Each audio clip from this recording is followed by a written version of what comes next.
জ্যোতিষশাস্ত্র বলে গ্রহ কখনো কখনো কাউকে শাস্তি দেয় না। গ্রহ শুধুমাত্র কর্মের যে প্রতিফলন সেটা কিন্তু দেখায়।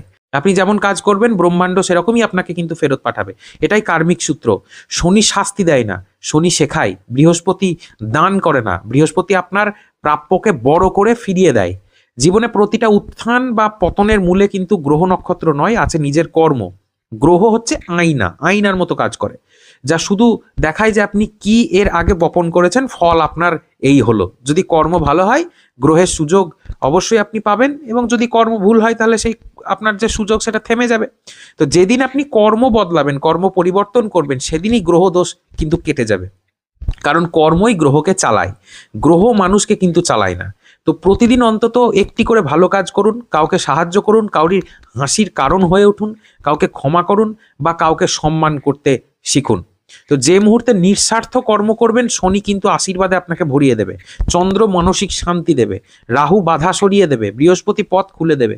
এটাই ব্রহ্মাণ্ডের নিয়ম। তো একটা মন্ত্র দিচ্ছি, ওং নম কর্ম যোগায় স্বাহা। কমেন্টে পেয়ে যাবেন এই মন্ত্রটা। প্রতিদিন 9 বার আপনি বলতে পারেন, ভালো ফল পাবেন। বলতে বলতে আপনি বুঝতে পারবেন যে আপনার শরীরে কিন্তু একটা পজিটিভ এনার্জি বাসা বেঁধেছে। মনে রাখবেন, কর্ম বদলে দিলে ভাগ্য কিন্তু নিজেই বদলে যায়। যদি বিশ্বাস করে কর্ম করেন, ভালো কর্ম, অবশ্যই ফল আপনি পাবেন। ভিডিওটাকে অবশ্যই শেয়ার করে দেবেন, হয়তো আপনার শেয়ারের কারণে অন্ধকার থেকে অনেকজন আলো দেখবে।